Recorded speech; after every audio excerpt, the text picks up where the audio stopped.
Hello. ये कहानी है रोहित की। रोहित इतिहास का छात्र था। हरियाणा में अपने माता पिता के साथ रहता था और दिल्ली में अपनी पढ़ाई कर रहा था। रिसर्च के लिए वो अपने गांव आया था और वो अपने गांव के पुराने किले के ऊपर एक रिसर्च करना चाह रहा था। इसलिए वो पुराने किले के रिलेटेड जो भी जानकारी है, जो भी इंफॉर्मेशन है, वो इकट्ठा करना चाहता था। रोहित को पता था कि गांव वाले अक्सर वही किले का नाम सुन के चुप हो जाते हैं। कहते हैं कि वहां रात में कोई नहीं जाता क्योंकि वहां एक राजकुमारी की आत्मा भटकती है। पर रोहित ये सब पे भरोसा नहीं करता था। जैसे कि आजकल के लड़के होते हैं, वो माचो मैन बनने का ट्राई करते हैं। रोहित बिल्कुल वैसे ही था। रोहित को ये सब पे भरोसा नहीं था। वो सोचता था कि ये सब एक अंधविश्वास है और सच जानने के लिए कैमरा और टॉर्च लेके खुद ही निकल पड़ता है अकेले। उसने सोचा कि रिसर्च के लिए कुछ ना कुछ तो मिल ही जाएगा और उसके अकॉर्डिंग वो रिसर्च कर लेगा, क्योंकि उसको तो पहले से ही यही लगता था कि ये सारी चीज़ें होती ही नहीं है। तो वो ये सोचता ही नहीं था। वो बस टॉर्च और कैमरा लेके वो किले के ऊपर चला जाता है। किला पहाड़ी पर था, वही पुराना किला, टूटी हुई दीवारें, किले के अंदर थोड़ी बहुत घास निकल आई थी और जंग लगे हुए लोहे के दरवाजे थे।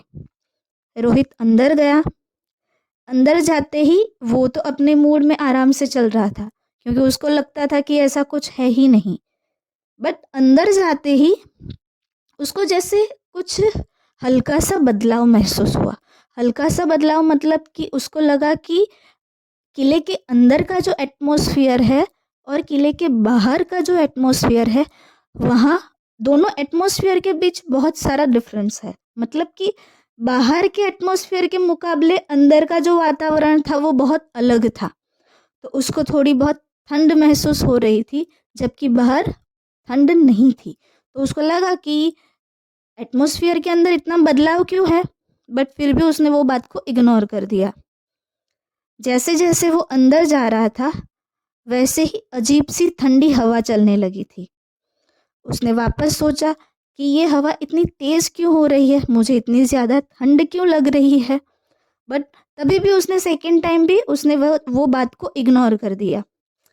सीढ़ियाँ चढ़ के वो किले के मुख्य दरबार हॉल में पहुंचा। दीवारों पर टूटी पेंटिंग लगी थी। बहुत सारी पेंटिंग थी, बहुत सारी टूटी हुई पेंटिंग थी। बट वो सारी पेंटिंग में से एक पेंटिंग ऐसी थी जिसने रोहित का ध्यान खींचा। वो पेंटिंग में एक लड़की खड़ी थी जिसने शाही कपड़े पहने थे और उसकी आंखें बहुत आकर्षक थी, जैसे वो अभी भी उसकी आंखें जिंदा हो। रोहित ने वो पेंटिंग को देखा। उसको लगा कि ये पेंटिंग कितनी ज़्यादा अट्रैक्टिव है। पेंटिंग के अंदर एक खूबसूरत लड़की थी जिसने शाही कपड़े पहने थे। उसकी आंखें बहुत सुंदर थी, बट उसकी आंखें ऐसा लग रही थी कि जैसे वो अभी भी जिंदा हो। रात लगभग 12 बजे घड़ी की घंटी सुनाई दी, जबकि वहाँ कोई घड़ी थी ही नहीं। तो रोहित ने सोचा कि यहाँ पे तो कोई घड़ी है ही नहीं, तो फिर ये घड़ी की आवाज़ कैसे आ रही है। रोहित ने ये सारी चीज़ें रिकॉर्ड करने के लिए अपना कैमरा चालू किया। तभी पीछे से एक आवाज़ आई, तुम यहाँ क्यों आए हो। रोहित ने टॉर्च घुमाकर देखा तो वहाँ कोई नहीं था, लेकिन कैमरे की स्क्रीन पर साफ दिखाई दिया वो पेंटिंग वाली राजकुमारी पीछे खड़ी थी। जब उसने कैमरा चालू किया तो कैमरे की स्क्रीन पर वो साफ दिखाई दे रहा था कि वो पेंटिंग वाली राजकुमारी रोहित के पीछे खड़ी थी। बट जब रोहित ने अपनी आंखों से देखने की ट्राई की तो उसे वो राजकुमारी नहीं दिखाई दी। रोहित ने टॉर्च घुमाकर देखा तो वहां कोई नहीं था, लेकिन कैमरे की स्क्रीन पर दिखाई दिया। डर के बावजूद रोहित आगे बढ़ा। आगे बढ़ते बढ़ते उसे बेसमेंट में एक कमरा मिला। बेसमेंट में एक छुपा हुआ कमरा मिला। नीचे जाने पर वहां पर पत्थर की सीढ़ियां थी और एक गुप्त दरवाजा था। उसने वो दरवाजा खोला और वो सीढ़ियां उतर के नीचे गया। उसने देखा कि रूम तो काफी बड़ा है। रूम के अंदर बहुत सारी चीजें रखी हुई है। पर वो रूम के अंदर एक लोहे का संदूक रखा था। वो संदूक ने रोहित का ध्यान खींचा। रोहित ने वो संदूक को देखा। उसने सोचा कि ये संदूक तो बहुत सुंदर है, बहुत अच्छा दिख रहा है। वो धीरे से संदूक के पास गया। उसने सोचा कि संदूक को खोल के देखता हूँ, शायद उसके अंदर कुछ चीज़ मिल जाए जो उसके रिसर्च के काम आ जाए। जैसे ही उसने संदूक का ढक्कन खोला, अंदर से खून से सना हुआ दुपट्टा मिला और कुछ टूटी हुई चूड़ियाँ मिली थी। रोहित ने ये सारी चीज़ें संदूक से बाहर निकाली। तभी दीवारों से वही आवाज़ गूंजी, उन्होंने मुझे यहीं कैद किया था और यहीं मार दिया था। रोहित ने फिर सोचा कि ये आवाज़ किसकी है। उसने फिर उधर उधर देखा, बट उसे कोई दिखाई नहीं दिया। बट उसको राजकुमारी की आवाज़ सुनाई दे रही थी। अचानक कमरा हिलने लगा। रोहित ने देखा, राजकुमारी की आकृति उसके सामने थी। चेहरा एकदम विकृत सा था, आंखें लाल थी और वो जोर से चीखी और बोली, अब तुम भी यही रहोगे हमेशा। रोहित डर से कांपने लगा। उसको लगा कि मुझे ये शायद संदूक नहीं खोलना चाहिए था, मुझे ये सारी चीज़ें संदूक में से बाहर नहीं निकालनी चाहिए थी। बट फिर भी वो अब तो कुछ नहीं कर सकता, क्योंकि उसने तो संदूक खोल भी दिया और सारी चीज़ें बाहर भी निकाल दी। जैसे ही उसने सब कुछ बाहर निकाला संदूक में से, एक अजब सी हलचल होने लगी। एटमॉस्फेयर में एक अलग सा बदलाव आने लगा और ठंडी हवा चलने लगी और हवाएं तेज़ होने लगी और पीछे से एक आवाज़ आई और वो जो राजकुमारी थी ना, वो ज़ोर से चीखी, ज़ोर से वो चिल्लाई और फिर उसने बोला कि अब तुम भी यही रहोगे हमेशा के लिए। रोहित ने बहुत भागने की कोशिश की, लेकिन दरवाज़ा बंद हो गया था। बेसमेंट का जो दरवाज़ा था वो बंद हो गया था। अब कोई चांस नहीं है कि रोहित वो दरवाज़ा खोल पाए।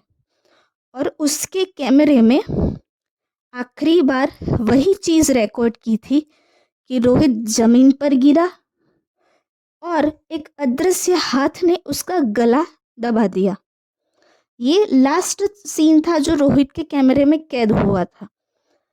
अगले दिन गांव वालों को किले के पास टूटा हुआ कैमरा मिला। कैमरे में आखिरी वही रिकॉर्डिंग थी कि रोहित डर से चिल्ला रहा है और राजकुमारी धीरे धीरे हंस रही है।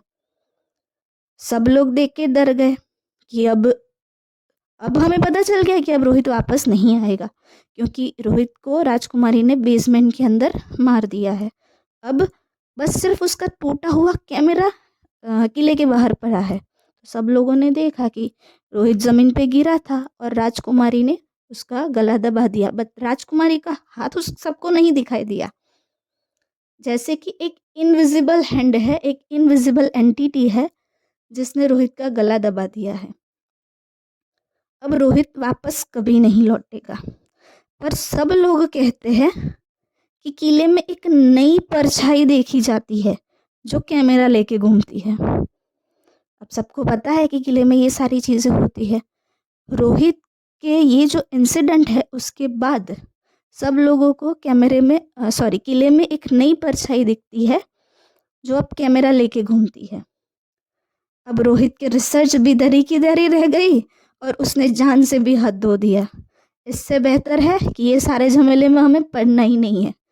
अगर वो रिसर्च करने नहीं जाता, अगर वो इतना बहादुर बनने की ट्राई नहीं करता, तो शायद वो आज बच जाता।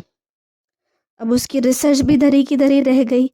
उसके पेरेंट्स ने एक अपने बच्चे को खो दिया और बहुत सारी चीज़ें वो फ्यूचर में कर सकता था, बट यही इंसिडेंट की वजह से अब कुछ नहीं कर सकता वो।